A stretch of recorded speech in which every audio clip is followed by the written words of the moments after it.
Thank you, Jesus. Thank you, Jesus. Thank you, Jesus. Bless your wonderful loving name. Bless your wonderful loving name. Amen.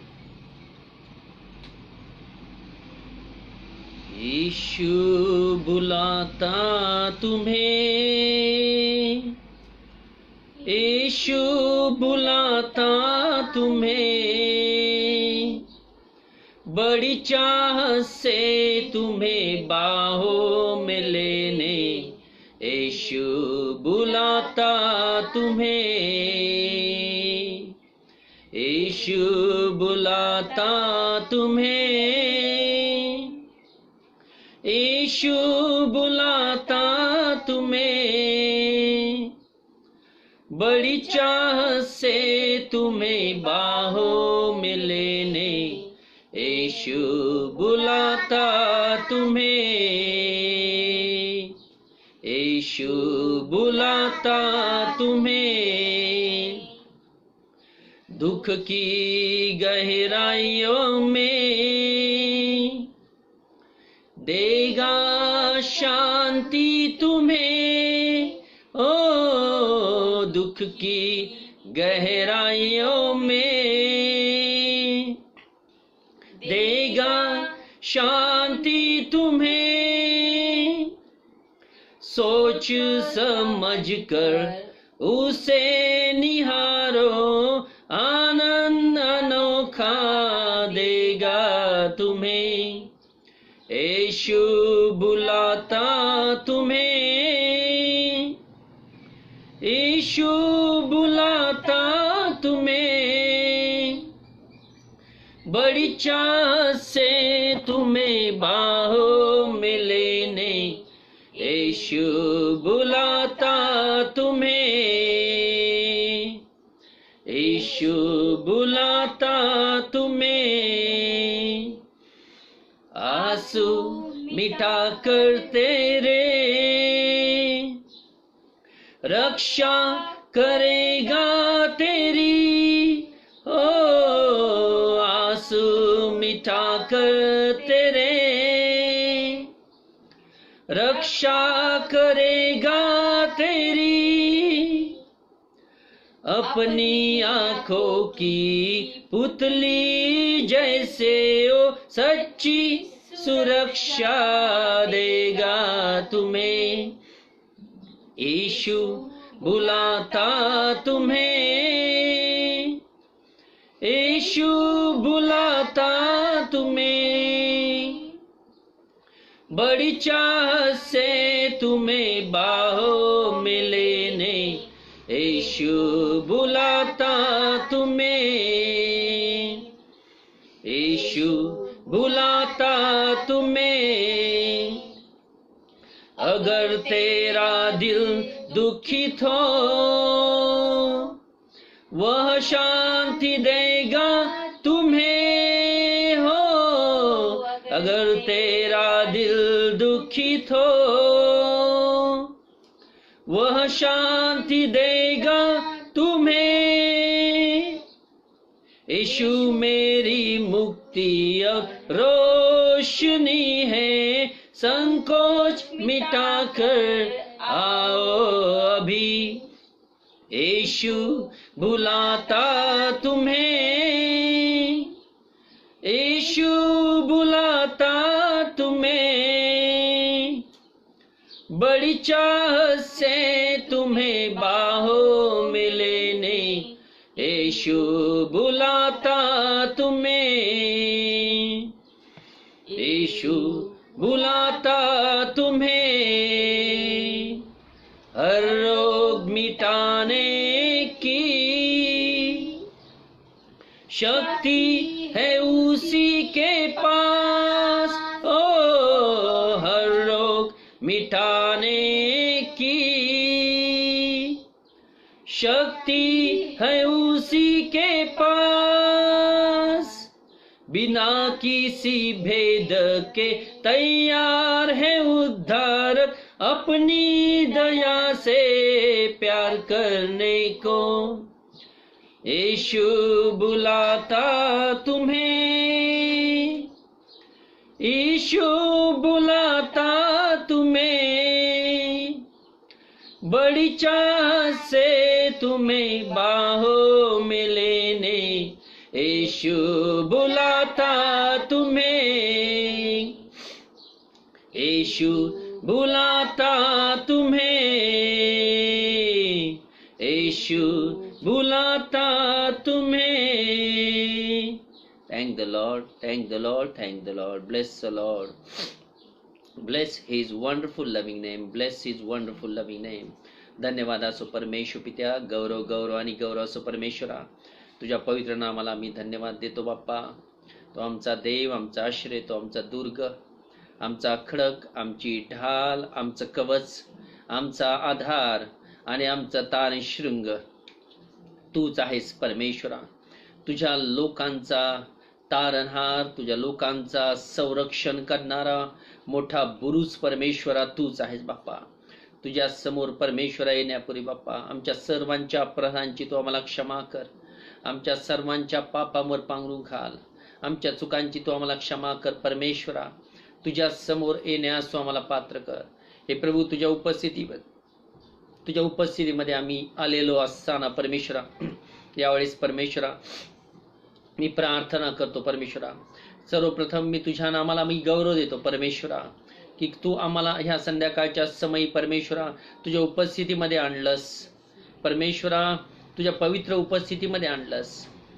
याबद्दल सर्व गौरव मी तुझ्या पवित्र नामाला देतो.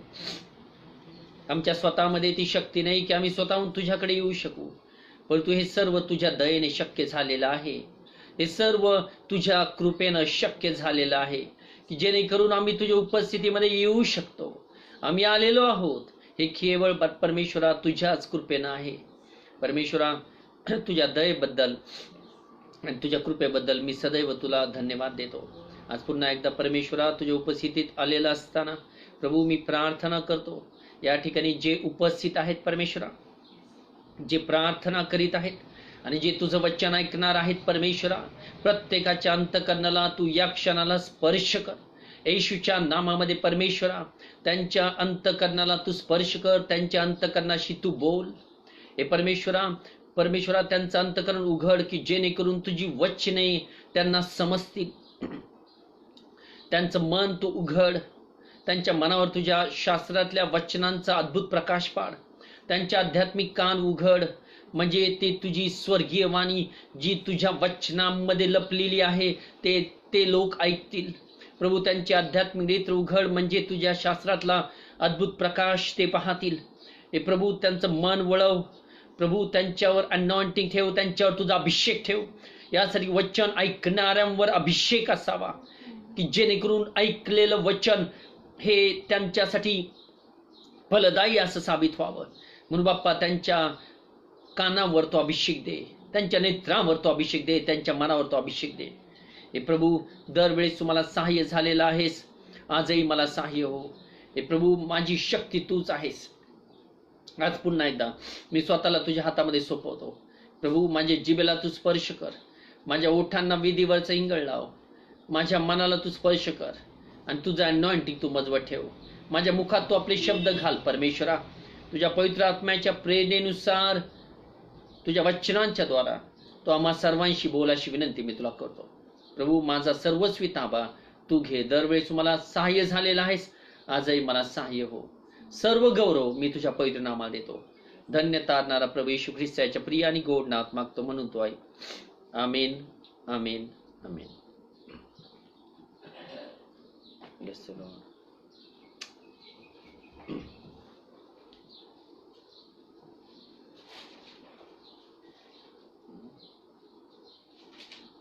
गलती करसपत्र 14:22.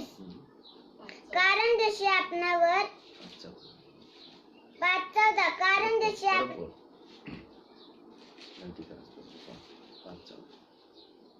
गलती करसपत्र 5:14. कारण जशी आपणावर तशी आपल्या सदैव प्रीती कर. एक वचन पाळण्यास सर्व नियमशास्त्र पाळण्यासारखे आहे. आमेन.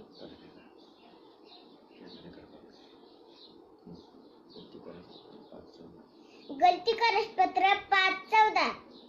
कारण जशी आपणावर तसे आपल्या सदैव प्रीती कर. एक वचन पाळण्यास सर्व नियमशास्त्र पाळण्यासारखे आहे. आमेन. Okay, God bless you. Well, देवाच्या नावाला धन्यवाद देतो आजच्या संध्याकाळच्या समयाबद्दल आणि त्याच्या उपस्थितीबद्दल. जी उपस्थिती परमेश्वर त्याच्या लोकांमध्ये ठेवतो. आणि असं म्हटलं जातं, God's presence makes the difference. देवाच्या उपस्थितीनेच सर्व काही फरक पडतो.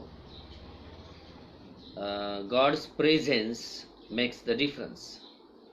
देवाची उपस्थिती सर्व गोष्टींमध्ये फरक करते. आणि म्हणून आपल्यामध्ये देवाची उपस्थिती असणं अत्यंत आवश्यक आहे. जरी आपण व्हर्च्युअल ऑनलाईन सर्व्हिस आपण घेत असलो तरी देवाची उपस्थिती जर आपल्यामध्ये आहे तर आपण योग्य दिशेला जात आहोत. आणि सर्वप्रथम मी तुम्हा सर्वांचं भिंगार गॉस्पल असेंब्ली चर्च तर्फे स्वागत करतो. स्थानिक मंडळीतले तुम्ही सर्व लोक, सर्व देवाचे प्रिय लेकरं आणि आपले इतर भाऊ आणि बहीण जे ऑनलाईन आता सध्या उपस्थित आहेत, त्या तुम्हा सर्वांचं ख्रिस्त येशूमध्ये मी स्वागत करतो. परमेश्वर आपल्याला वेळोवेळी आशीर्वादी करीत आलेला आहे. देवाने आजही आपल्याला सोडलं नाही, टाकलं नाही, तर तो त्याच्या लेकरांना आजही त्याच्या वचनांच्या द्वारा मार्गदर्शन करतो. कुठल्या मार्गाने जावं हे आपल्याला समजत नसताना परमेश्वर आपल्याला मार्ग दाखवतो आणि आपल्याला चांगले मार्ग तो दाखवतो जेणेकरून आपण आशीर्वादित आपल्या जीवनामध्ये होऊ. आपल्या जीवनामध्ये आपण आशीर्वादित असणं अत्यंत गरजेचं आहे. आणि आपल्या जीवनामधला आशीर्वाद ही इतरांसाठी साक्ष आहे की आपण देवाच्या आज्ञांचं पालन करतो. आपल्या जीवनामध्ये आलेला आशीर्वाद आणि आपल्या जीवनामध्ये आलेली भरभराट ही त्याची ग्वाही आहे. आपली गुड हेल्थ, आपलं चांगलं आरोग्य ही त्याची साक्ष आहे की आपण देवाच्या आज्ञांचं पालन करणारे लोक आहोत. आणि दुसरी टेस्टमनी जगासाठी आपल्याकडे नाही किंवा चर्चमधल्या लोकांसाठीही आपल्याकडे नाही. मी आज माझ्या हळूहळू नवीन त्याच विषयामध्ये जाऊ इच्छितोय.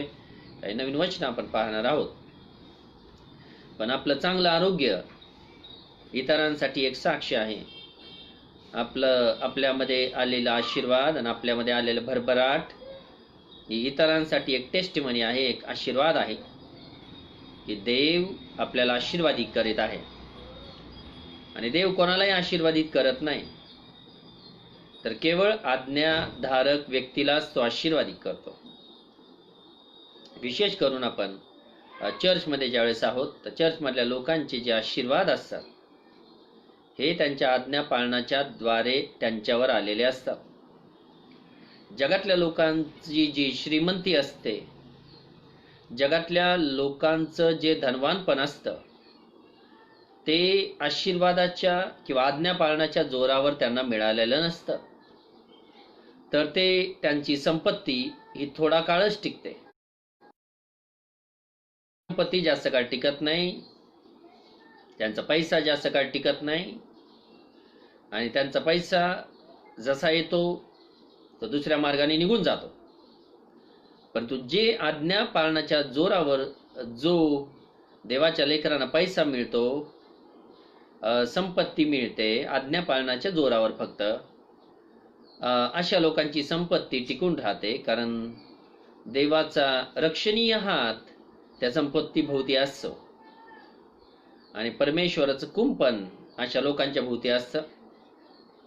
त्यांचा पैसा कधी व्यर्थ जाणार नाही, तर उलट पक्षी ते नेहमी त्याचा विचार करतात की आपल्या पैशाचा उपयोग देवाच्या कार्यासाठी कसा होईल. अर्थात जे देवाचे लेकरं आज्ञा पाळण्याच्या जोरावर श्रीमंत झालेले असतात, पैसा मिळवलेला असतो, ते नेहमी नेहमी नेहमी त्यांचा चर्चला हातभार असतो. ते कधीच माघार घेत नाहीत देवाच्या कार्याला हातभार लावण्यासाठी. कारण त्यांना माहिती आहे त्याच देवानं त्यांना तो पैसा दिलेला आहे, त्याच देवानं त्यांना ती संपत्ती दिलेली आहे. पहा, आपल्याला हे समजलं पाहिजे, आपल्याला जे काय मिळतं देवाकडून ते फक्त देवाकडून मिळतं. आपल्या बुद्धीनं, आपल्या कुशलतेनं, आपल्या सामर्थ्यानं आपण काहीच मिळू शकत नाही. आणि म्हणूनच मग एक वेळेस आपण वचन पाहिलं होतं, अनुवाद 8व्या अध्यायामध्ये वचन आपण पाहिलं होतं की ज्यावेळेस तू खाऊन पिऊन तृप्त होशील त्यावेळेस तू कदाचित मला विसरशील. आणि प्रभू येशूचे बोल, जे महत्वपूर्ण विधान श्रीमंत लोकांविषयी त्याने केलं की उंटाला सुईच्या नेड्यातून जाणं सोपं आहे, परंतु धनवानाला देवाच्या राज्यात प्रवेश करणं फार अवघड आहे. कारण धनसंपत्ती ही एखाद्या व्यक्तीसाठी काटेरी झुडूप बनवू शकतं. धनसंपत्ती, तुमच्याकडे असलेला पैसा तुम्हाला देवापासून दूर नेऊ शकतो. आणि ज्यावेळेस पैसा वाढायला लागतो, मनुष्य पैशावर भिस्त ठेवायला लागतो आणि त्याला असं वाटतं की आता मी आणि माझं कुटुंब अनेक दिवस या पैशावर जगू शकतो, अनेक वर्ष, आमच्या कित्येक पिढ्या कदाचित त्या पैशावर जगू शकतील, आणि तो पूर्णतः पैशावर डिपेंड राहायला लागतो. परंतु कित्येक वेळेस परमेश्वर त्याच्या ह्या गैरसमजुतीमुळं आणि आज्ञाभंगामुळं, तो देवापासून दूर गेल्यामुळं त्याच्या जीवनात असं संकट परमेश्वर पाठवून देतो की जे पैशाने दूर होत नाही, जे पैशाने त्याचा आजार पण दूर होणार नाही, असे क्लेश, असं संकट देव पाठवून देतो. उदाहरणार्थ करोना व्हायरस आज या संपूर्ण जगामध्ये आहे आणि जगातले सायंटिस्ट लोक त्याच्यावरचं औषध शोधायचा प्रयत्न करीत आहेत. जगातल्या सायंटिस्ट लोकांना वाटत असेल की त्यांनी फार मोठी मजल गाठली, ते चंद्रावर पोहोचले आणि विश्वाचं त्यांनी अंतराळाचं त्यांनी निरीक्षण केलं, ऑब्झर्वेशन केलं. त्यांना असं वाटत असेल की ते करोनासाठी औषध शोधून काढू शकतील. परंतु तुम्हाला माहिती आहे, परमेश्वराने सगळ्यांची बुद्धिमत्ता ब्लॉक करून टाकलेली आहे आणि त्यांना अजूनही ते औषध सापडलेलं नाही. आता परमेश्वर सगळे मार्ग ब्लॉक करून टाकतो. एवढे ग्रेट सायंटिस्ट तसेच पडलेत. आणि म्हणून मग जोपर्यंत देव एखाद्याचा मार्ग मोकळा करत नाही तोपर्यंत तुमच्यामध्ये काहीच होणार नाही. आणि म्हणूनच मग आपल्याला आपण कधी देवाला विसरता कामा नये. देवाने कितीही जरी आपल्याला आशीर्वाद केला, आपण लिमिटमध्ये राहायला पाहिजे, मर्यादेमध्ये राहायला पाहिजे. आपल्या मनावर, आपल्या आत्म्यावर त्याचा दुष्परिणाम होता कामा नये, कितीही जरी पैसा आला तर. आणि विशेष म्हणजे पैशाची हावही आपल्याला नसावी. आणि पाऊल म्हणतो, मी अडचणीत राहायला शिकलो आणि मी संतुष्ट आहे. जेवढं आहे माझ्याकडं मी त्यामध्ये संतुष्ट आहे. आणि संतुष्ट राहायला शिकलं पाहिजे देवाच्या लेकरांनी. जेवढं आहे तेवढं पुरेसं आहे. घरामध्ये थोडंफार 2 टायमाचं जेवण आहे तेवढं पुरेसं आहे. जास्त पैसा मिळवण्याची हाव तुम्हाला देवापासून दूर नेईल. माझ्या कुटुंबाच्या गरजा भागवायच्यात, मला माझ्या कुटुंबाच्या गरजा भागवायच्यात आणि माझ्या घरामध्ये पैसे असले पाहिजेत आणि माझ्या कुटुंबाला मला सोनं करायचं आहे. माझ्या मिसेससाठी मला सोनं करायचं आहे, माझ्या मिसेससाठी मला दागिने करायचे आहेत आणि त्यासाठी मी अधिक पैसा कमवेल. नाही, मला नवीन घर घ्यायचं, मी अधिक पैसा कमवेल. मी निश्चित म्हणतो की आपल्याला अन्न, वस्त्र आणि निवारा असेल तेवढ्यामध्ये आपण तृप्त असावं, तेवढ्यामध्ये आपल्याला तृप्त असावं. जर आपल्याला नवीन घर नाही आणि जर देवाची इच्छा आहे आपल्याला द्यावं, तर नवीन घर तुमच्या कष्टानं परमेश्वर तुम्हाला देणार नाही, तर तुमच्या आज्ञापालनामुळं देईल. जर तुम्हाला नवीन घर किंवा स्वतःचं घर पाहिजे असेल तर परमेश्वराला मागा. तुम्ही कितीही जरी कष्ट केले तरी तुम्ही नवीन घर घेऊ शकणार नाही, स्वतःच्या जोरावर तुम्ही घर घेऊ शकणार नाही. परमेश्वर एखाद्याला घर देतो, स्वतःचं राहण्याचं घर तो देतो. निश्चित तुम्हाला जी गरज आहे तुमच्या स्वर्गीय पित्याला ठाऊक आहे आणि ती तुम्हाला तो त्याच वेळेस देईल ज्यावेळेस तुम्ही त्याच्या आज्ञांचं पालन कराल. आणि म्हणून मला जास्त पैसा पाहिजे म्हणून मी आता मीटिंग बुडवील आणि मी ॲबसेंट राहील आणि आता सध्याच्या परिस्थितीला लागून बोललं तर काय ऑनलाईन सर्व्हिसेस आहे तर मी फेसबुकवरची मीटिंग नंतर पाहिल. अशा रीतीचा स्पिरिट हा आळशी आत्मा बनत जातो एखाद्या व्यक्तीमध्ये, की मी नंतर ऑनलाईन वर्शिप पाहिल, नाहीतरी फेसबुकवर मला ती सापडेल मीटिंग. अशा रीतीचा हलगर्जीपणाचा आत्मा एक डेव्हलप होत जातो मनुष्यामध्ये. निष्काळजीपणाचा आत्मा विकसित होत जातो आणि तो मनुष्य त्या आत्म्याच्या आहारी जातो. आणि असा आत्मा असणारा व्यक्ती निश्चितच आशीर्वादित होणार नाही. तुम्ही निश्चित चेक करून पहा, जर असा मनुष्य आशीर्वादित झाला तर कधीच होऊ शकत नाही. म्हणून मग आपण होईल तितका प्रयत्न केला पाहिजे की देवानं ज्या आपल्याला मीटिंग्स दिलेल्या आहेत, ऑनलाईन मीटिंग्स, त्या वेळेवर आणि टाईम टू टाईम आपल्या वेळेवर आणि त्या दिवशी आपण उपस्थित राहण्यास शिकलं पाहिजे. कारण आपली परमेश्वर आपली कृती तोलून पाहणारा परमेश्वर आहे. म्हणून मग आपण देवाला विसरू नये अशी परमेश्वराची इच्छा आहे. कारण पैशाचा निश्चित इफेक्ट आपल्या मनावर होतो, आपल्या आत्म्यावर होतो. म्हणून अनुवादमध्ये आपण वचन वाचलं की तू देवाला कदाचित विसरशील. आणि असं कधी म्हणू नको की माझ्या सामर्थ्याने मी पैसा मिळवलेला आहे, मी माझ्या जोरावर, माझ्या हिमतीवर मी घर बांधलेलं आहे, असं कधी म्हणू नको. कारण योबाला तेवढी समज होती जेवढी आपल्याला नाही. ज्यावेळेस योबाचं सगळं काय गेलं, योबाने विधान काय केलं? देवाने दिलं, देवाने नेलं.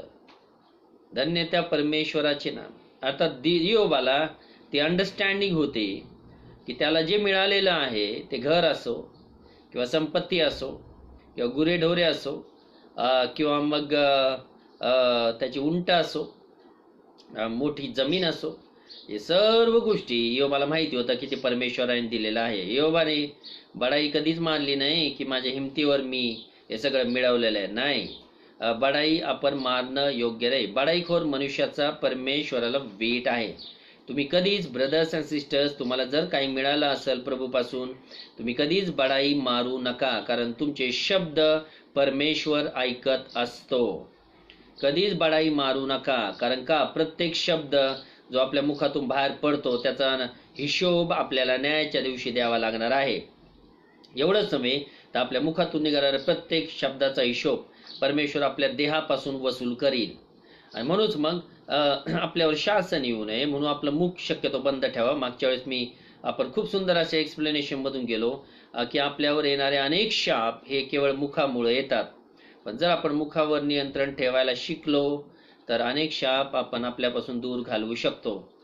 म्हणून आपलं मुख एकतर आपल्यावर शाप आणतं किंवा आपलं मुख जर बंद ठेवलं तर शाप आपल्यापासून दूर होतात. आणि म्हणूनच मग आपल्याला हे समजलं पाहिजे की इयोबाला तेवढी अंडरस्टँडिंग होती. इयोब पहिला अध्याय 21 वचन असं सांगतं, इयोबाला तेवढी अंडरस्टँडिंग होती. तो त्याच्या मिसेसला म्हणाला, त्याच्या पत्नीला तो म्हणाला, ज्यावेळेस त्याची पत्नी म्हटली की देवाला शाप द्या आणि देवाला शाप द्या, ज्या देवाने सगळं काही तुमचं हे सर्व संकट आणलं आणि दुःख आणले आणि क्लेश आणले, त्या देवाला शाप द्या आणि तुम्ही मरून जा. परंतु इयोब म्हणाला की तू विधर्मी स्त्रियांप्रमाणे बोलतेस. तो म्हणतो देवापासून केवळ सुखच घ्यावं का, दुःख घेऊ नव्हे काय? ब्रदर्स अँड सिस्टर्स, जे इयोबाला लागू पडत होतं ते आपल्यालाही लागू पडतं. आपण केवळ सुखच मागायचं का देवाला? केवळ दुःख, कधी दुःख आपल्या जीवनात येऊ शकत नाही काय? दोन्ही आपण शिकलं पाहिजे. ज्यावेळेस दुःख येतं ते आपल्या तारणासाठी येतं, दुःख येतं ते आपल्या परिपक्वतेसाठी येतं. दुःख जे येतं ते आपल्या तारणासाठी येतं. दुःखाचा पण अव्यय कधी आपण केला नाही पाहिजे. दुःख आनंदाने स्वीकारलं पाहिजे. दुःख हसत हसत आपण पदरात घेतलं पाहिजे.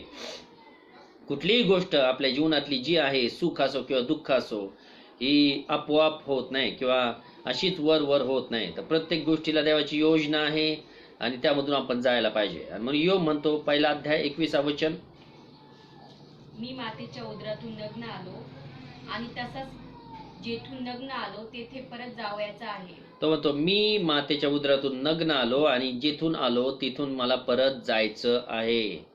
मी या जगात काही घेऊन आलो नाही आणि या जगातून काही घेऊन जाणार नाही.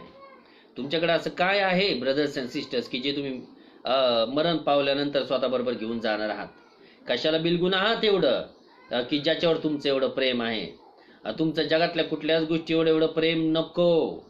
तर तुमचं फक्त प्रेम देवावर असलं पाहिजे, त्याच्या कार्यावर असलं पाहिजे, त्याच्या ह्या सर्व गोष्टींवर असलं पाहिजे. कारण वचन सांगता पण मागच्या वेळेस पाहिलं की तो आपला देव परमेश्वर याचवर पूर्ण मनाने, पूर्ण जीवाने, पूर्ण शक्तीने प्रीती कर. अर्थात देवाशिवाय प्रेमाचा ऑब्जेक्ट तुमच्यासमोर दुसरा कुठलाही मोठा नसावा. तुमची नोकरी नसावी, तुमचे मुलं बाळ नसावे, तुमचा पती नसावा, तुमची पत्नी नसावी. तर फर्स्ट प्रायोरिटी आपल्या जीवनामध्ये आपला पती नाही. फर्स्ट प्रायोरिटी, पहिलं प्राधान्य आपली पत्नी नाही, किंवा आपला पती नाही, किंवा आपले लेकरं नाही, किंवा आपली नोकरी नाही, आपला पैसा नाही, आपलं घरदार नाही. तर पहिलं प्राधान्य आपल्या जीवनामध्ये फक्त परमेश्वर पाहिजे. कारण हाच परमेश्वर तुमच्याकडं असलेल्या सर्व गोष्टींचा उगम आहे. God is the source that all that you have in your life. एवढं समजतं, तुम्ही जो श्वास घेत आहात त्या श्वासाचा सोर्स परमेश्वर आहे, श्वासाचा उगम परमेश्वर आहे. हा श्वास त्याचं देणं आहे आणि म्हणून तुम्ही त्याच्यासाठी जगलं पाहिजे. तुम्ही परमेश्वरासाठी जगलं पाहिजे. तुमच्या जीवनातलं ध्येय केवळ परमेश्वर पाहिजे. कारण फक्त पृथ्वीवरचं जीवन आपल्यासाठी नाही, तर आपण अनंतकाळी जीवनासाठी आशा धरणारे लोक आहोत. येणाऱ्या जीवनामध्ये, येणाऱ्या पुढील काळामध्ये ज्यावेळेस आपल्याला अनंतकालिक जीवन मिळेल, ते आपल्याला मिळणं गरजेचं आहे. त्याची आशा आपण धरून आहोत आणि ते आपल्याला त्यावेळेस मिळेल ज्यावेळेस आपण आज्ञाधारकपणा करू आपल्या जीवनामध्ये. आज्ञाधारकपणाला अत्यंत असं महत्व आहे. शास्त्रवचन असं सांगतं, 1 तिमोथीमध्ये 6वा अध्याय, शास्त्रवचन असं सांगतं, 1 तिमोथी याचा 6वा अध्याय वचन 17 आणि 18. पाऊल थोडंफार मी श्रीमंतीविषयी पण बोलतो, कारण काही काही वचनं अजून राहिलेले आहेत, परंतु वचनं महत्वाची आहेत आणि आपल्याला सर्व टाईपची वचनं मिळत आहेत. त्याबद्दल देवाला धन्यवाद. पवित्र शास्त्रामध्ये काय काय लिहिलेलं आहे, कुठल्या कुठल्या गोष्टीविषयी, ते आपल्याला सर्व समजणं गरजेचं आहे. 17वं वचन, 6वा अध्याय, 1 तिमोथी 6वा अध्याय, 17वं आणि 18वं वचन. प्रस्तुत युगातल्या धनवानास सांग की तू अभिमानी होऊ नये, चंचल धनावर आशा ठेवू नये, तर जो सदाजीवी देव आपल्या उपभोगासाठी सर्व काही विपुल देतो त्याचवर आशा ठेवावी. ओके. चांगले ते करावे, सत्कर्माविषयी धनवान असावे, दानशील परोपकारी असावे, जे खरे जीवन ते मिळविण्यास पुढील काळी चांगला आधार होईल असे साठवण आपणासाठी करावे. आपण कशाच्या मागे लागल्या पाहिजे? पाऊल खूप सुंदर रीतीने या ठिकाणी तिमोथीला पत्र लिहितो. पत्रामध्ये तो लिहितो की प्रस्तुत युगातल्या अर्थात आत्ताचं जे युग आहे, हे वचन आपल्या युगासाठी पण लागू पडतं. प्रस्तुत युगातल्या धनवानास सांग, प्रस्तुत युगातल्या धनवानास सांग. आता पाऊलाने तिमोथीला ही आज्ञा केली की प्रस्तुत युगातल्या धनवानाला सांग. याचा अर्थ असा का की तिमोथी बाहेरच्या जगातल्या धनवानांना जाऊन उपदेश करील, किंवा बाहेरच्या जगातल्या जे धनवान लोक आहेत त्यांना तो निक्षून सांगील, असा त्याचा अर्थ का? नाही, पाऊल त्यांच्याविषयी बोलत नाही. हे धनवान कोण?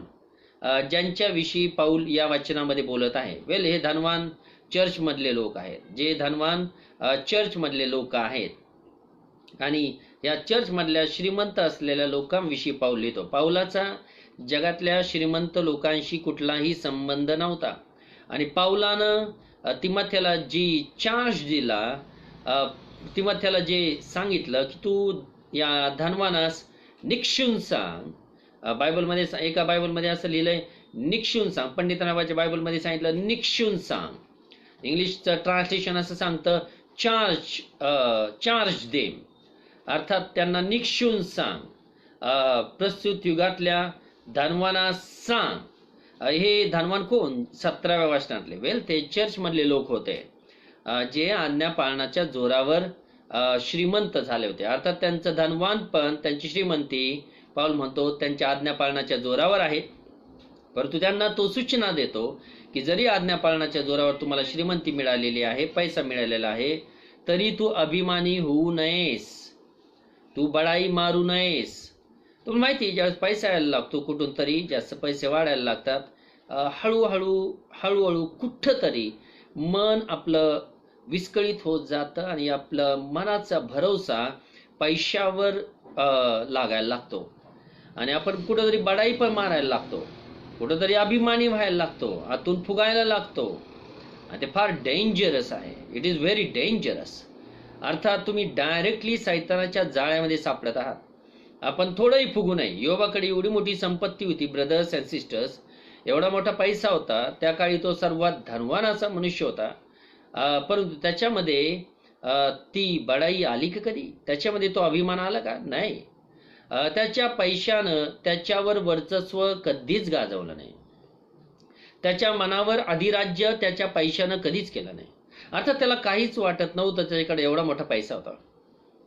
आणि म्हणून हे लोक श्रीमंत जगले, श्रीमंत राहिले, श्रीमंत जगले, धनवान असे राहिले आणि कुठल्या गोष्टीची त्यांना वाण नव्हती, तरी ते देवाच्या राज्यात जाणार आहेत, कारण त्यांचा पैसा त्यांच्यासाठी काटेरी झुडूप बनला नाही. आणि मग अनेक लोकांची उदाहरणं मी तुम्हाला दिली. दावीद आणि मग शल्मोन, त्यानंतर मग अब्राहाम, त्याच्यानंतर योसेफ अरेमथियाईकर, नंतर बर्नबास, त्याच्यानंतर लुदिया नावाची स्त्री. हे सर्व पैशावाले लोक होऊन गेले, परंतु त्यांच्या पैशानं त्यांच्यासाठी पाश कधीच तयार केला नाही. कित्येक लोक फुगतात. आणि पाऊलालाही भीती होती की अनेक लोकांचा नाश या पैशामुळं होऊ शकतो. नाश ओढवतो पैशामुळं, पैशाच्या मागं लागल्यामुळं नाश ओढवतो लोकांच्या जीवनामध्ये.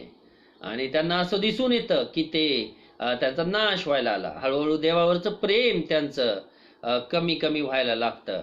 हळूहळू देवापासून ते दूर जायला लागतात आणि पैशाच्या मागं जास्त लागायला लागतात आणि सैतानाच्या पाशामध्ये सापडतात. आणि त्यांना असं वाटतं की everything is all right with me, माझ्याबरोबर सगळं काही ठीकठाक आहे. परंतु नाही, आपल्याबरोबर काहीच ठीकठाक नाही.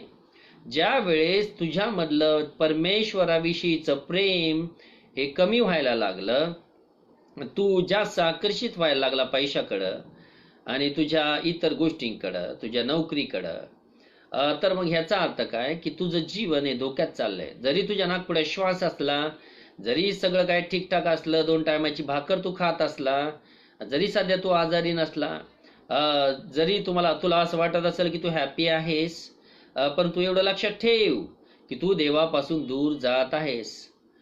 तू देवाच्या आज्ञांपासून परावृत्त होत आहेस. हळूहळू सैतानाच्या कब्जामध्ये तू जात आहेस, हे तुला कळत नाही. म्हणून पाऊल म्हणतो प्रस्तुत युगातल्या धर्मांना सांग की तू अभिमानी होऊ नये. Don't be proud about your money, don't be proud about your treasure. तुमच्या संपत्तीविषयी कधी अभिमान बाळगू नका. चंचल धनावर आशा ठेवू नये. धन कसं असतं? चंचल. पैसा चंचल असतो. असं कधी झालंय का 100 रुपयाची नोट तुमच्याकडे आहे आणि 10 वर्ष झाले तरी ती 100ची नोट अजूनही तुमच्या हातात राहील? नाही. पैसा हातामध्ये येतो तो जाण्यासाठी. कुठलाही पैसा टिकत नाही हातामध्ये. पैसा येतो तो जाण्यासाठीच येतो. तो कुठलाही पैसा आपल्या हातामध्ये दीर्घकाळ टिकत नाही. धन चंचल असतं. चंचल शब्दाचा अर्थ काय की जो चंचल आहे, ज्याचं मन चंचल आहे. चंचल म्हणजे काय की स्थिर नाही. ज्या व्यक्तीचं मन स्थिर नाही, कधी ह्या गोष्टीवर त्याचं मन जातं, तर कधी त्या गोष्टीवर त्याचं मन जातं, तर कधी त्या गोष्टीवर त्याचं मन जातं. अर्थात चंचल आणि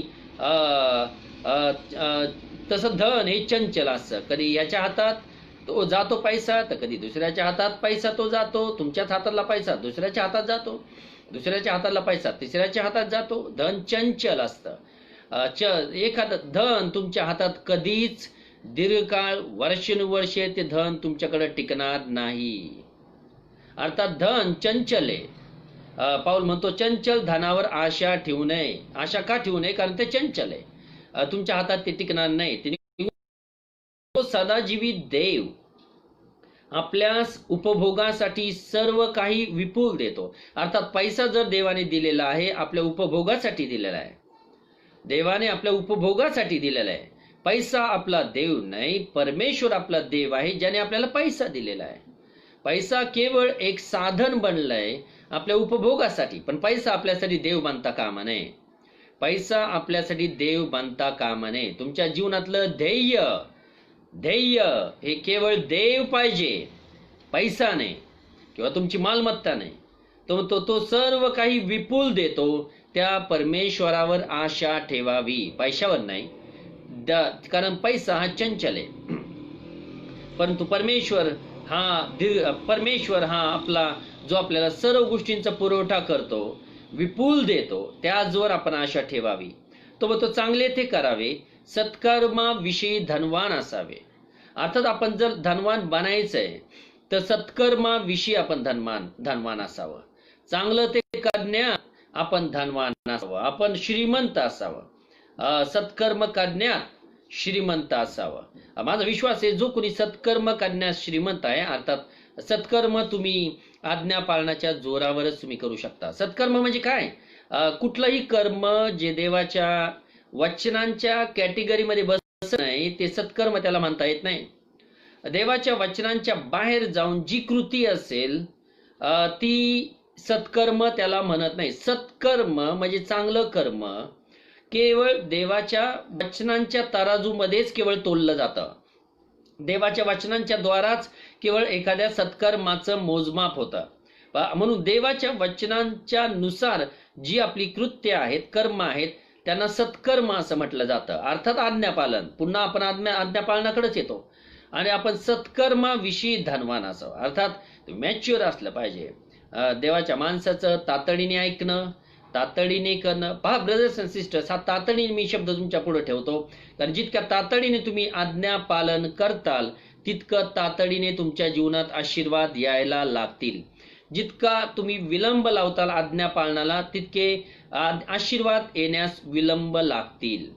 पहा ब्रगुडून त्यांच्या संदेशामध्ये म्हणतात की तुम्हाला चर्च इनॉग्युरेशन पर्यंत थांबण्याची गरज नाही. You don't have to wait for church inauguration. You don't have to wait for restoration of the church. चर्चची पुनर्स्थापना किंवा अख्खं चर्च पूर्वस्थितीत होईपर्यंत तुम्हाला वाट पाहण्याची गरज नाही की त्यावेळेस परमेश्वर तुम्हाला आशीर्वादित करेल. त्यावेळेस ज्यावेळेस अख्खं चर्च हे पूर्वस्थितीतील रेस्टोरेशन ऑफ द चर्च पूर्वस्थितीतील अर्थात जी आज्ञा पाळण्याची जी स्थिती आहे लोकांची आणि उत्तम अशी स्थिती आहे, त्या स्थितीमध्ये अख्खं चर्चमधले लोक येईपर्यंत तुम्हाला वाट पाहण्याची गरज नाही. जो कोणी आज्ञा पाळील त्याला परमेश्वर इमिडिएटली आशीर्वादित करायला सुरुवात करतो. अर्थात जो कुणी आज्ञा पाळील दुसरा पाळेपर्यंत परमेश्वर वाट पाहत नाही. जो कुणी पाळील त्याला तो आशीर्वादित करायला सुरुवात करतो. तो म्हणत नाही की जोपर्यंत बाकीचे लोक आज्ञा पालन करत नाही तोपर्यंत मी या व्यक्तीला आशीर्वादित करणार नाही. तो इमिडिएटली तातडीने त्या व्यक्तीवर आशीर्वादाचा हात आणायला सुरुवात करतो. फार फार फार मिरॅक्युलस पॉवर देवाच्या वचनांमध्ये आहे, त्याची अनुभूती घ्या. आणि म्हणून वचन सांगतं स्तोत्रसंहिता 34:7 मध्ये की परमेश्वर किती चांगला आहे याचा अनुभव घेऊन पहा. तुम्ही कसं पाहताल परमेश्वर चांगला आहे का नाही? जर आज्ञापालन करताल तर आशीर्वाद मिळेल आणि तुम्हाला समजेल की परमेश्वर खरंच चांगला आहे. अर्थात परमेश्वर किती चांगला याचा अनुभव घेऊन पहा. लोक फार इझिली घेतात हे वचन आणि त्यांना असं वाटतं आपल्याला काहीच करायचं नाही आपल्या जीवनामध्ये, परमेश्वर ऑटोमॅटिकली आशीर्वादित करेल. आशीर्वादित केलं म्हणजे परमेश्वर चांगला आहे आपल्याला सांगते. नाही, सर्व काही फुकट मिळत नाही. फुकट अशी चीज काहीच नाहीये. निश्चित तारण हे फुकट आहे आपल्याला. येशूने आपल्यासाठी रक्त सांडलं, त्याची किंमत त्याने फुकट म्हणजे तुमच्यासाठी आहे, पण त्याने त्याच्यासाठी किंमत मोजली. त्याने त्याच्यासाठी आपलं रक्त सांडलं, त्याने त्याच्यासाठी प्राण दिला. ऍक्च्युली फार मोठी किंमत त्याने मोजली. परंतु आपल्याला जर आशीर्वाद पाहिजे तर सगळं काही इझिली मिळत नाही. आपल्याला आज्ञापालन करावं लागल. निश्चित देवाची कृपा आणि देवाची दया आपल्यावर आहे, परंतु आज्ञा पाळण्याच्या जोरावर आपण पुढे जाऊ शकतो.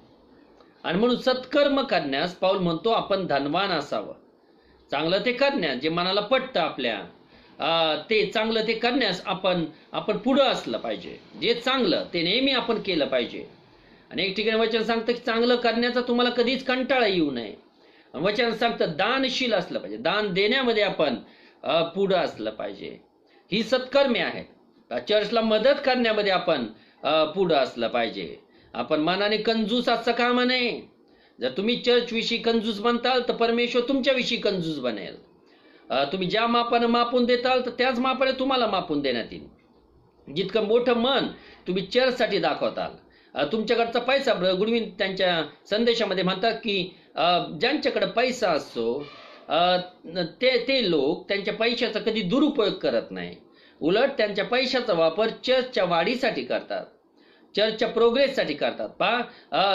गुडविन म्हणतात की देवाच्या आज्ञा पाळायला पण पैसा लागतो.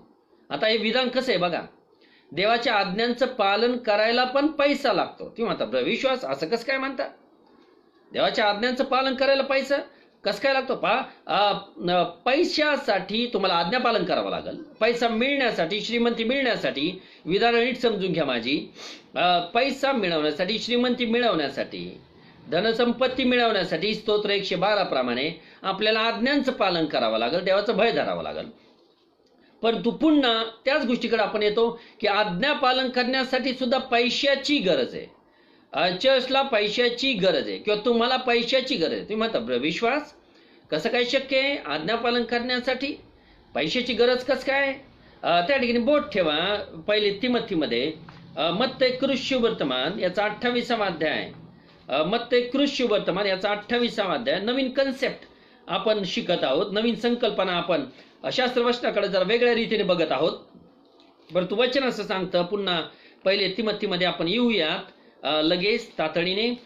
परंतु वचन असं सांगतं मत्तई कृष्य वर्तमान 28वा अध्याय आणि वचन 19, प्रभू येशूची शेवटची आज्ञा शिष्यांना आहे. ज्यावेळेस स्वर्गारोहण त्याचं झालं त्याच्या आधी त्याने शिष्यांना एकत्र केलं आणि जैतूनच्या डोंगरावरून तो वर घेतला गेला. परंतु जाण्यापूर्वी त्याने शिष्यांना कमांड दिली. शिष्यांना तो म्हणाला, यास्तव तुम्ही जाऊन सर्व राष्ट्रातील लोकांस शिष्य करा. शिष्य करा, पहा, शिष्य करा. जॉयनी नुकताच एक संदेश खूप छान दिला की जगातले लोक प्रीचिंगच्या मागे लागलेले, प्रीचिंग प्रीचिंग प्रीचिंग. परंतु प्रभू येशू शिष्यांना शिकवत होता टीचिंग टीचिंग टीचिंग. आणि तो लोक, प्रभू येशू शिष्यांना म्हणतो की निश्चित प्रीचिंग कुणीतरी केलं पाहिजे, प्रीचिंग पण करणं कुणीतरी गरजेचं आहे. पण प्रीचिंग पेक्षा आपल्याला जास्त टीचिंग केली पाहिजे.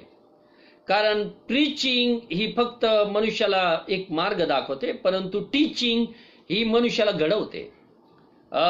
टीचिंग म्हणजे शिकवणं हे मनुष्याला तयार करतं. हे टीचिंग मनुष्याला अगदी देवाच्या जवळ नेतं. आणि शिष्यांना येशूने सांगितलं की यास्तव तुम्ही जाऊन सर्व राष्ट्रातील लोकांस शिष्य करा, मेक देम डिसायपल्स. वेल, आपल्याला सर्व राष्ट्रांमध्ये जर जायचं तर तुम्हाला काय वाटतं, जर सर्व राष्ट्रांमध्ये जायचं तर त्यासाठी आपल्याला काय लागल? जर आपल्याला वेगवेगळ्या ठिकाणी जायचं, वेगवेगळ्या गावामध्ये जायचं, वेगवेगळ्या शहरांमध्ये जायचं, हे शेवटले दिवस आहेत आणि सुवार्ता प्रसार करणं अत्यंत गरजेचं आहे. That is our responsibility. ही आपली जबाबदारी आहे की सुवार्ता प्रसार करणं. आपल्याला चर्च मिळालं, आपल्याला सत्य मिळालं, आपण एका ठिकाणी स्थिर आहोत म्हणजे ह्याचा अर्थ असं नाही आपला जॉब संपला, आपली जबाबदारी संपली. ब्रदर्स अँड सिस्टर्स, आपल्यासारखे बंधू आणि बहिणी भरपूर आहेत, बाहेर आहेत. ते निवडलेले लोक जे बाहेर अजूनही अडकलेले आहेत त्यांच्यापर्यंत सत्य जाणं गरजेचं आहे, त्यांच्यापर्यंत शिक्षण जाणं हे गरजेचं आहे. परंतु त्यांच्यासाठी पोहोचण्यासाठी तुमच्या खिशात पैसे पाहिजेत. सुवार्ता प्रसार करण्यासाठी पैसा पाहिजे. पहा, आणि म्हणून गुडविन त्यांच्या संदेशामध्ये म्हणतात की तुम्हाला देवाची ही आज्ञा, मत्तई 28वा अध्याय 19वा वचन, की तुम्ही जाऊन सर्व राष्ट्रातील लोकांस शिष्य करा. तुम्हाला जर सगळीकडे मिशनरी ट्रिप करायची, मिशनरी जसं लॉर्ड गुडविन करायचे, ग्लेन गुडविन करतात किंवा आपले ख्रिस्ताच्या शरीरातले अनेक सेवक मिशनरी ट्रिप करतात, एका देशातून दुसऱ्या देशामध्ये जातात सुवार्ता प्रसार करण्यासाठी. त्यासाठी काय लागतं? वेल ब्रदर, विश्वास, त्यासाठी पैसा लागतो. अर्थात चर्चला पैशाची गरज आहे, चर्चला पैशाची गरज आहे किंवा देवाच्या सेवकांना पैशाची गरज आहे. कशासाठी? स्वतःसाठी नाही, तर सुवार्ता प्रसार करण्यासाठी. यासाठी हे शिक्षण, हे सत्य अनेक लोकांपर्यंत पोहोचावं. म्हणून मला यामधून सांगायचंय काय की गुडविन त्यांच्या संदेशामध्ये म्हणतात की ज्या लोकांकडे पैसा आहे ते त्याचा दुरुपयोग कधीच करत नाही, उलट पक्षी ते देवाच्या कार्याला हातभार लावतात. उलट पक्षी त्यांच्या पैशाचा उपयोग ते योग्य रीतीने योग्य गोष्टीसाठी करतात. परंतु देवाची आज्ञा पाळायला पण पैसा लागतो. या वचनातून सिद्ध होतं. राष्ट्रातील अनेक देशांमध्ये जायचं, अनेक लोक आहेत, त्यांच्यापर्यंत पोहोचायचंय. तुम्हाला जे माहिती आहे ते त्यांना द्यायचे. अक्विला प्रिस्किलाला जे सत्य माहिती होतं त्यांनी बर्नबासला दिलं. तुम्हाला जे सत्य माहिती आहे ते तुमच्या इतर लोकांना द्या जे तुमच्या परिचित आहेत, जे लोकांना तुम्ही ओळखता, कामावरचे लोक असतील किंवा तुमचे नातेवाईक असतील, त्यांच्यापर्यंत तुमचं वचन जाऊ द्या. तुम्हाला मिळालेलं सत्य तुमच्यापर्यंत मर्यादित ठेवू नका. जसं देवानं तुमच्यासाठी देऊ केलं तसं तुम्ही ते इतरांना द्या म्हणजे तुम्हाला दिलं जाईल. परंतु देवाचं वचन आणि आज्ञा पाळायला पण पैसा लागतो. ज्यावेळेस येशू, मला एक एक्झाम्पल आठवलं, ज्यावेळेस येशू 5,000 त्या ठिकाणी बोट ठेवा, आपण 1 तिमोथीमध्ये लगेच येऊ, परंतु वचन असं सांगतं मत्तेमध्ये एक बोट ठेवा आणि 1 तिमोथीमध्ये बोट ठेवा. पण योहान 6 अध्यायामध्ये, योहान शुभवर्तमान 6 अध्याय, पैसा लागतो 5,000 जीव घालणे. आणि मग या ठिकाणी बरंचसं समुदाय त्याच्या मागून चालत आला. 2 वचनापासून जाऊया. तेव्हा पुष्कळ लोकसमुदाय त्याच्या मागून चालला. पुष्कळ लोकसमुदाय त्याच्या मागून चालला. 5 वचन 6 अध्याय, योहान शुभवर्तमान 6 अध्याय 5 वचन. येस. तेव्हा येशूने दृष्टी वर करून व मोठा समुदाय आपणाकडे येत आहे असे पाहून फिलिपाला म्हटले, यास खावयास आपण भाकरी कोठून विकत आणाव्या. तुम्ही जर का वचनांचा टेक्निकल स्टडी केला, मी नेहमी मागच्या वेळेस पण मी तुम्हाला एक विधान वापरलं होतं की we must study the word of God technically. आपण देवाच्या वचनांचा टेक्निकल स्टडी केला पाहिजे. आता देवाचं वचन जसं आहे तसंच घेतलं पाहिजे. अर्थात देवाच्या वचनामध्ये जे रूप आहे ते तसंच आपण पाहिलं पाहिजे. जसं लिहिलंय तसं आपण ते घेतलं पाहिजे. वेगळ्या रीतीने त्या वचनाचा अर्थ घेता कामा नये. जसं त्या वचनाचा अर्थ आहे तसाच घेणं म्हणजे टेक्निकल स्टडी करणं. पहा, म्हणून मागच्या वेळेस मी तुम्हाला सांगितलं होतं की कित्येक लोक टोमॅटोला व्हेजिटेबल म्हणतात. व्हेजिटेबलमध्ये टोमॅटो मोडतो असं ते म्हणतात. परंतु टेक्निकल जर स्टडी केला तर टोमॅटो हा व्हेजिटेबल नसून हा फ्रूट आहे. आता ज्यावेळेस टोमॅटोला मी व्हेजिटेबल न म्हणता फ्रूट म्हणतो त्या अर्थी तो टेक्निकल स्टडी झाला. आणि या वाचनाचा अर्थ इतर लोक जसे घेतात तसं न घेता ज्या अर्थी आपण खराखुरा अर्थ घेतो त्याच्यामध्ये डोकावून पाहतो त्या वचनामध्ये, म्हणजे आपण टेक्निकल स्टडी करतो आणि त्याच्या आधाराने दुसरे वचन आपण हुडकतो.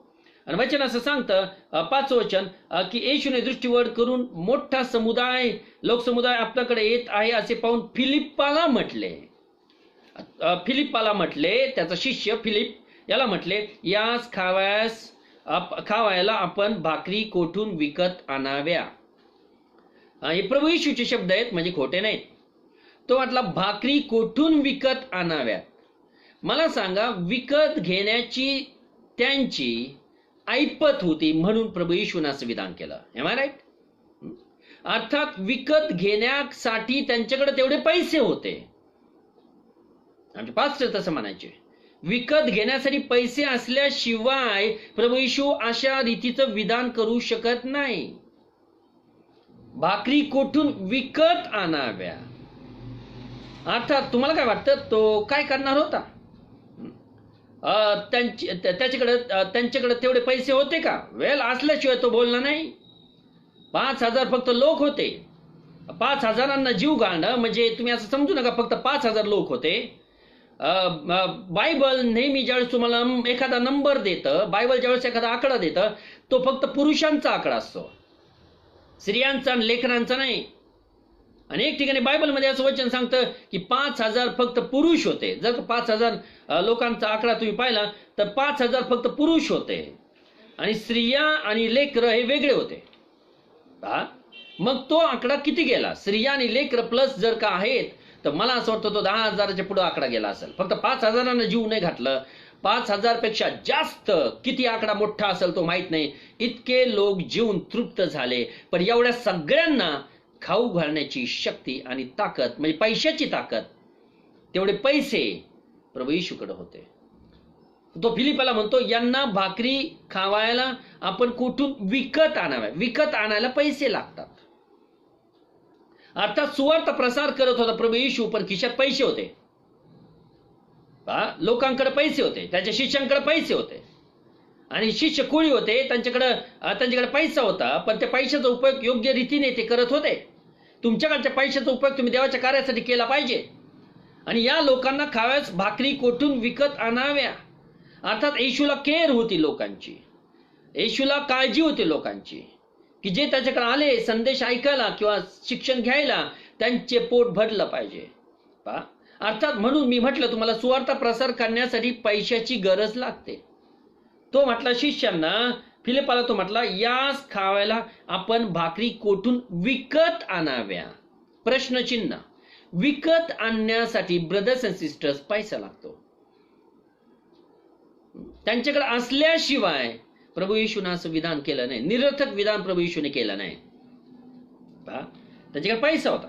म्हणून ब्रगुडी म्हणतात की आज्ञापालन करायला पण पैसा लागतो. अर्थात आज्ञापालन केल्यामुळंच तुम्हाला पैसा मिळेल, आणि पैशाचा वापर पुन्हा आज्ञापालन करायसाठी आपण करू शकतो. ज्या आज्ञांचं पालन करायसाठी जिथं पैशाची गरज आहे, किती वेळ चर्चसाठी पैशाची गरज असते, आपण पैसा साठवला पाहिजे.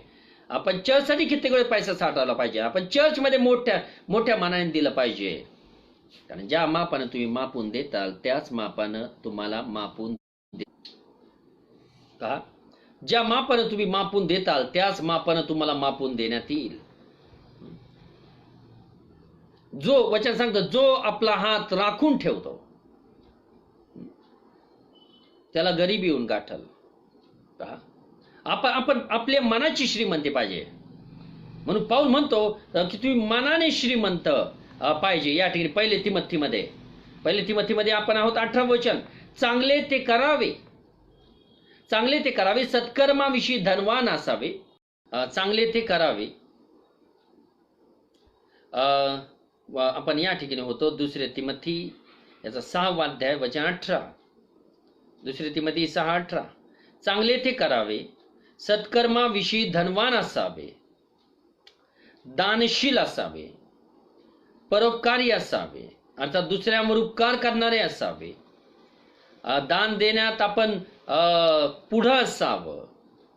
आणि मी तुम्हाला सांगत होतो की जोपर्यंत आपण या सर्व सत्कर्मामध्ये पुढे येत नाही तोपर्यंत आपण आशीर्वादित होऊ शकत नाही. देण्यामध्ये वचन एक ठिकाणी सांगतं की घेण्यापेक्षा देण्यात धन्यता असते. घेण्यापेक्षा देण्यात जास्त धन्यता असते. पहा, आणि म्हणून आपलं ते अंतकरण, आपण जर अंतकरण संकुचित ठेवलं तर परमेश्वर आपल्यासाठी संकुचित होईल. पहा, आणि म्हणून वचन सांगतं दानशील असावे, परोपकारी असावे, दुसऱ्यावर उपकार करणारे असावे. ते अंतकरण असलं पाहिजे. आणि सांगतं की जे खरे जीवन, जे पृथ्वीचं जीवन हे आपल्याला मिळालेलं आहे, पण याहीपेक्षा सुंदर जीवन, खरं जीवन जे देवाच्या राज्यामध्ये आहे, त्यासाठी आपण सर्व प्रयत्न करत आहोत. आणि हे जे खरे जीवन ते मिळविण्यास पुढील काळी चांगला आधार होईल असे साठवण आपणासाठी करावे. म्हणजेच काय, पाऊल म्हणतो की जगातल्या व्यर्थ गोष्टींच्या मागे लागू नका, हाव बाळगू नका. मला हे पाहिजे, मला ते पाहिजे, मला हे पाहिजे, मला ते पाहिजे, आणि सारखी धावपळ करू नका.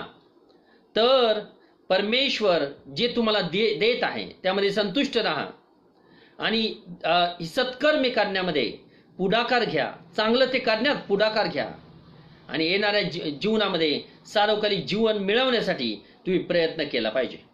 म्हणून धनसंपत्ती जास्त काळ टिकण्यासारखी नाही. एक वचन मी तुम्हाला देतो या ठिकाणी. आणखीन एक वचन आहे या ठिकाणी. नीतिसूत्र 27वा अध्याय 24 वचन. नीतिसूत्र 27 आणि वचन 24 बघूयात आपण. प्रॉव्हर्ब्स नीतिसूत्र 27 आणि 24 वचन. या ठिकाणी शलोमोन बोलतो 27वा अध्याय 24 वचनामध्ये. तो म्हणतो, कारण संपत्ती सदा टिकत नाही, संपत्ती जास्त काळ टिकत नाही. वचन सत्य आहेत, वचन खोटे नाहीत. जर तुमच्याकडे संपत्ती, जर तुमच्याकडे पैसा आहे, तो जास्त काळ टिकणार नाही. पहा, वचन सांगतं संपत्ती सदा टिकत नाही. राजमुकुट तरी पिढ्यानपिढ्या टिकेल काय? एखाद्याकडे राजमुकुट आहे, तो पिढ्यानपिढ्या टिकतो का? नाही. राजमुकुट एकाच्या डोक्यावर आहे, तो नंतर दुसऱ्याच्या डोक्यावर जातो. मुकुट आज एकाच्या डोक्यावर आहे, काही कालावधीनंतर तो दुसऱ्याच्या डोक्यावर जातो. राजमुकुट हा एकाच्या डोक्यावर राहत नाही. पैसा सदैव टिकत नाही. म्हणून पाऊल म्हणतो चंचल धरावर आशा ठेवू नकोस. पैशाचा मोह हा चांगला नसतो. पहा, जेवढं दिलं देवाने त्याच्यामध्ये आपण नेहमी संतुष्ट असावं. पहा, असं पाऊल म्हणतो. आणि म्हणून मग तो म्हणतो पैसा किंवा धनसंपत्ती 24व्या वचनामध्ये, कारण संपत्ती सदा टिकत नाही. संपत्ती सदा टिकत नाही. आणि म्हणूनच मग आज्ञा पाळण्याला आपल्या जीवनामध्ये जास्त महत्व आहे, की आज्ञा पाळण्याच्या जोरावरच आपण सगळं काय करू शकतो. पैसा आणि धनसंपत्ती मिळवण्यासाठी आज्ञापालन गरजेचं आहे, आणि पुन्हा आज्ञापालन करण्यासाठी पुन्हा पैसा गरजेचा आहे. पुन्हा पैसा गरजेचा आहे. पहा, प्रत्येक गोष्टीसाठी पैसा लागतो. निश्चित आपल्याला जेवढं गरजेचं आहे. एक लक्षात ठेवा ब्रदर, विश्वास तुम्हाला सांगत आहेत, हाव अशी चीज आहे की जी माणसाची हाव कधीच संपत नाही.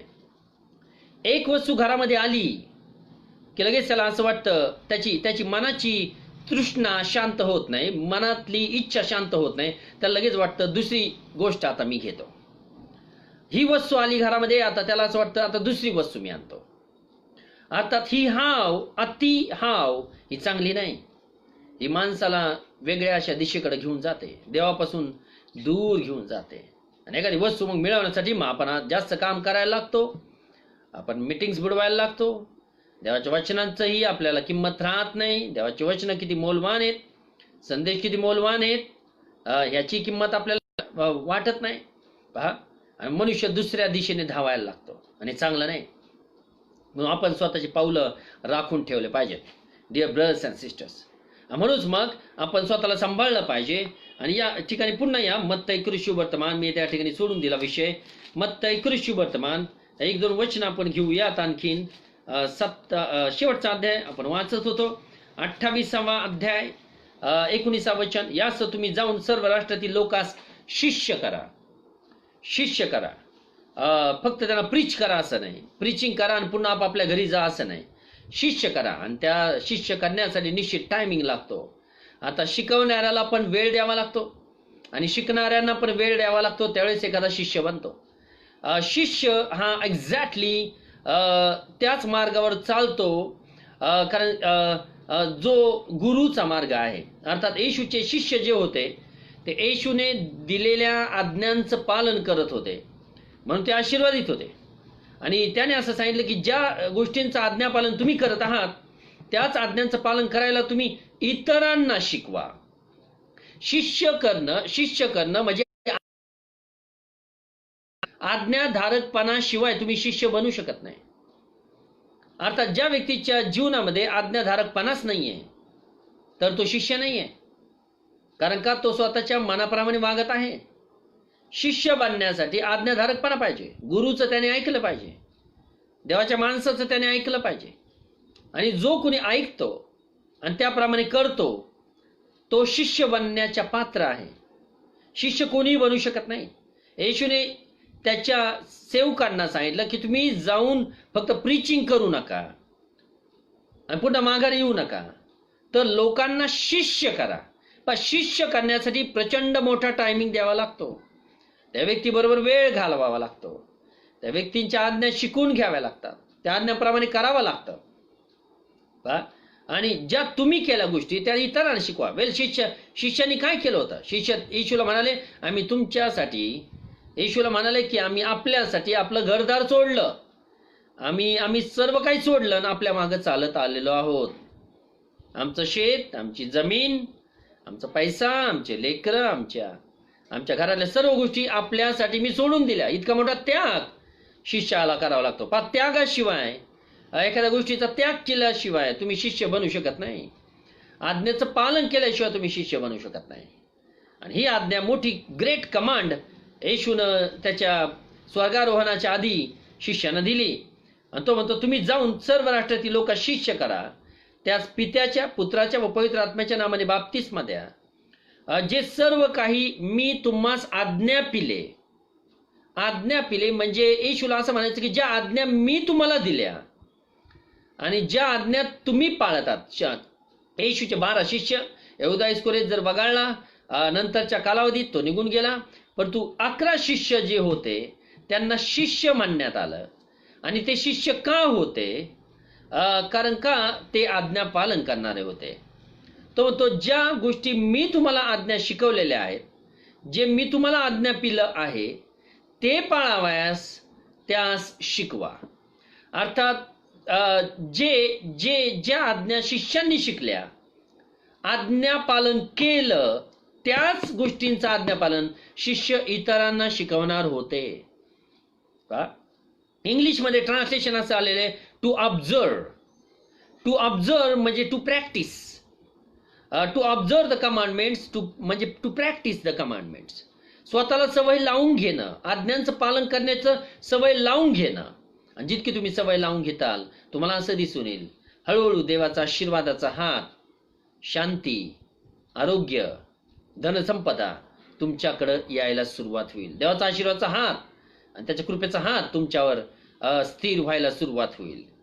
म्हणून आपलं काम काय? आज्ञेचं पालन करणं.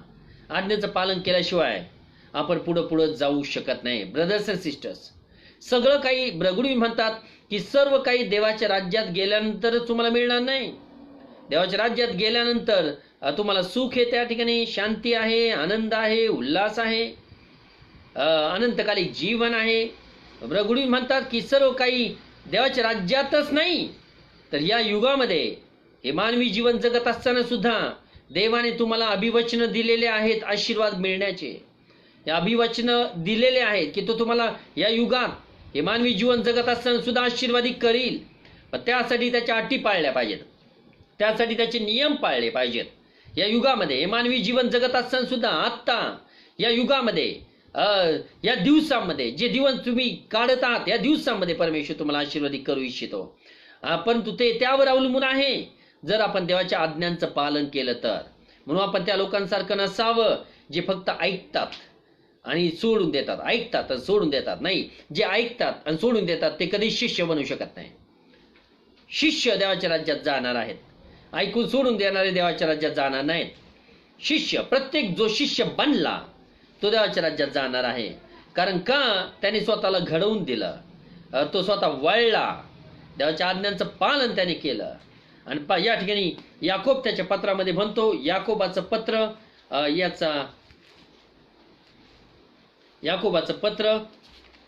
या ठिकाणी याकोबाचं 1-2 वचन आपण पाहूयात शेवटची. याकोबाचं पत्र याचा 1 अध्याय वचन 19. या ठिकाणी याकोब म्हणतो, माझ्या प्रिय बंधूंनो, तुम्हास हे कळते, यासह प्रत्येक मनुष्य ऐकावयास शीघ्र, बोलावयास सावकाश आणि रागास मंद असा असावा. पण देवाचं वचन आपल्याला सांगतं की आपण ऐकावयास शीघ्र असलं पाहिजे. आपण इमिडिएटली ऐकलं पाहिजे देवाच्या माणसाचं. आपले कान तीक्ष्ण असले पाहिजेत. संदेश ज्यावेळेस येतो आपण काळजीपूर्वक ऐकलं पाहिजे. आपण ऐकावयास शीघ्र असलं पाहिजे, बोलावयास सावकाश आणि रागास मंद असं ऐकलं पाहिजे, असलं पाहिजे. बोलावयास आपण सावकाश असलं पाहिजे, हळूहळू बोला, घाई गडबड करू नका बोलण्यामध्ये, बडबड करू नका फक्त. आणि तो रागास मंद आपण असलं पाहिजे. आपण रागास मंद असलं पाहिजे, आपला राग मंद असला पाहिजे. आणि 22 वचन सांगतं, वचनाप्रमाणे आचरण करणारे असा, केवळ ऐकणारे असू नका, आशेने तुमची भुलवणूक होते. म्हणून वचनाचं आज्ञापालन करण्यामध्ये आपण जास्त पुढं असलं पाहिजे. बायबलमध्ये कुठेही जा, प्रत्येक सेवक, प्रत्येक देवाचा मनुष्य हा तुम्हाला वचनांचं पालन करायला लावेल. दुसरा मार्ग नाही. वचनांचं पालनामध्ये आपले सर्व आशीर्वाद नेमलेले आहेत. आणि माझा संदेश आजच्या दिवशी संपण्यापूर्वी मी एक छोटासा पॅरेग्राफ या ठिकाणी सांगू इच्छितो. थोडे वचन आज आपण पाहिले नवीन, थोडं एक्सप्लेनेशन आपण नवीन पाहिलं. आणि या ठिकाणी ब्रगुडविनच्या पुस्तकातला एक पॅसेज, एक छोटासा पॅसेज 7-8 ओळींचा मी तुमच्यासाठी वाचून दाखवतो आणि त्याच्यातला अर्थ सांगतो की तुम्ही स्वतः बघा. ब्रगुडविन काय सांगतात त्यांच्या संदेशामध्ये. ते म्हणतात, any time you see a child of God, any time you see a child of God,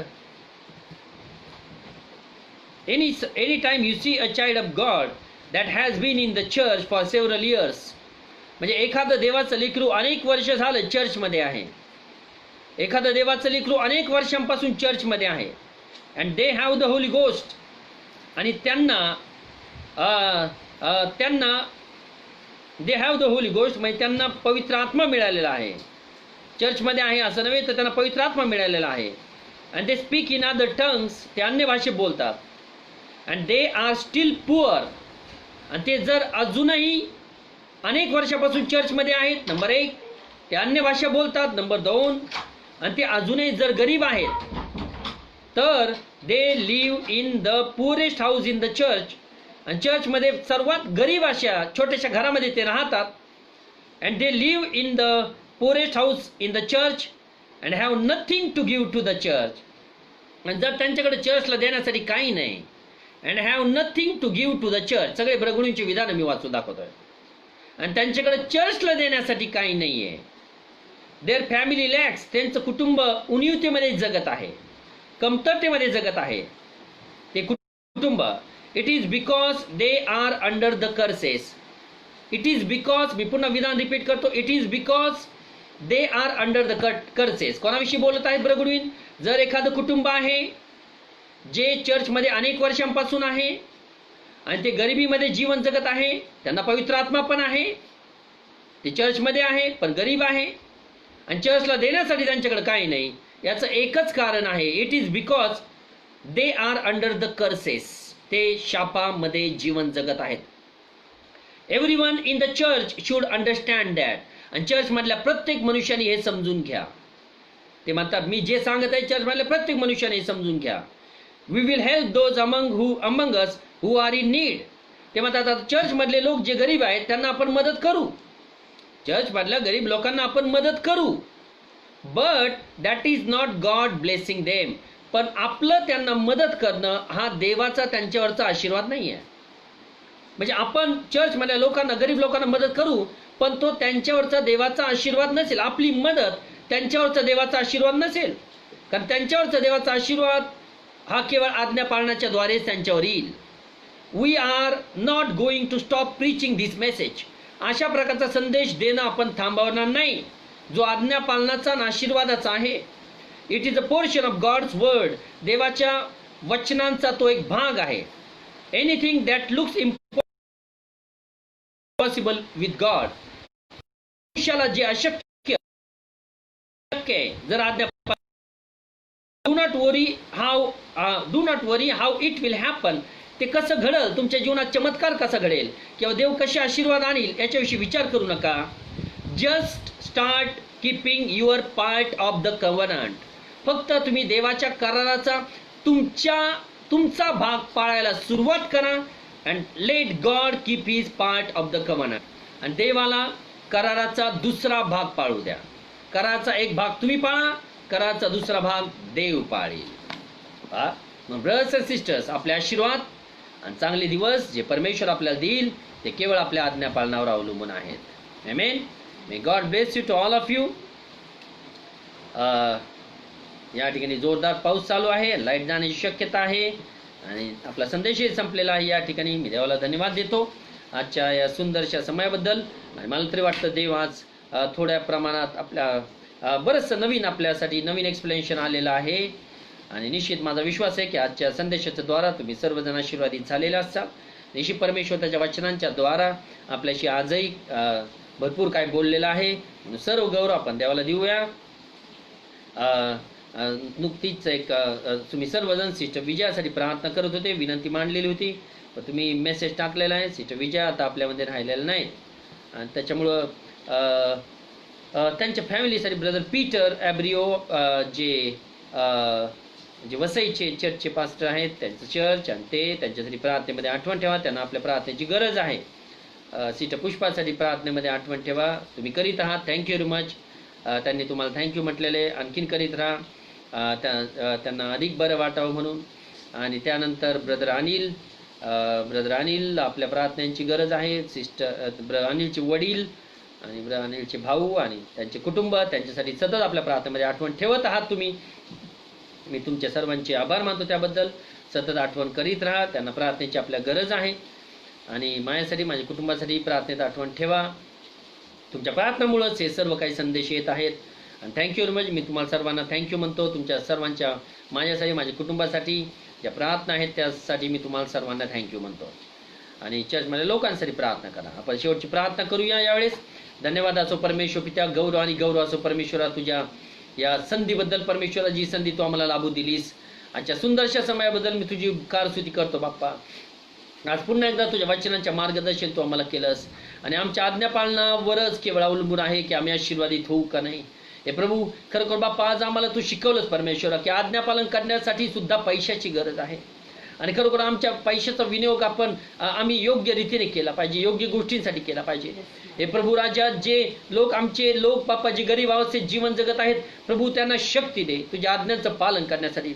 जे सैतानी बंधनामध्ये आहेत बाप्पा त्यांच्यातलं सैतानी बंधन तू तोडून टाक येशूच्या नामामध्ये बाप्पा. त्यांना रिलीज दे. त्यांना रिलीज कर. त्यांना रिलीफ दे. आणि खरोखर त्यांनी परमेश्वरा मोकळेपणाने तुझ्या आज्ञांचं पालन करावं म्हणून त्यांना मदत कर अशी विनंती मी तुला करतो. हे प्रभू आमची परिस्थिती बदलण्यासाठी परमेश्वरा तुझ्या आशीर्वादाचा हात आमच्यावर येण्यासाठी तुझ्या आज्ञांचं पालन करणारं मन आणि तो आत्मा आणि शक्ती तो आम्हाला पुरवा अशी विनंती मी तुला करतो. हे प्रभू आमच्यामध्ये जे आजारी आहेत बाप्पा त्यांच्यासाठी आम्ही प्रार्थना करतो. सिस्टर पुष्पाला परमेश्वरा तो आरोग्याचा हात दे. आमचा विश्वास आहे परमेश्वरा कर बाप्पा. तरी बाप्पा त्यांच्यावर आपल्या कृपेचा हात ठेव बाप्पा. यासाठी त्यांनी पूर्ण तंदुरुस्त होऊन आरोग्यदायी होऊन बाप्पा तुझ्या साक्ष द्यावी म्हणून बाप्पा त्यांना तू स्पर्श कर अशी विनंती मी तुला करतो. प्रभू आमच्या प्रार्थना तू ऐक. ब्रदर अनिल त्याचे वडील त्याचे भाऊ आणि त्याचे संपूर्ण येशूच्या नामामध्ये त्यांना आरोग्याचा पुरवठा कर परमेश्वरा. त्यांच्यावर आपल्या कृपेचा हात ठेव. त्यांना आरोग्य दे अशी विनंती मी तुला करतो. प्रभू त्यांच्यावर तू आपली दया कर अशी विनंती मी तुला करतो. त्यांच्या चुकांची त्यांना क्षमा कर आणि त्यांना आरोग्य दे अशी विनंती मी तुला करतो. प्रभू खरं सहाय्य केलं तुझं वचन ऐकण्यासाठी मी तुझे आभार मानतो. तुझं वचन त्यांच्या अंतकरणात कोरून ठेव बाप्पा. तुझ्या वचनाद्वारा तू त्यांच्याशी बोललेला आहेस याबद्दल तुझे आभार. सहाय्य केलंस मला शक्ती दिलीस माझ्या मुखात शब्द घातलेस मी तुझे आभार मानतो. आजच्या मार्गदर्शनाबद्दल मी तुझी उपकारस्तुती करतो. इथून पुढचा वेळ तुझ्या स्वाधीन घे बाप्पा. येशू ख्रिस्त याच्या मागतो म्हणून तो ऐक. आमेन.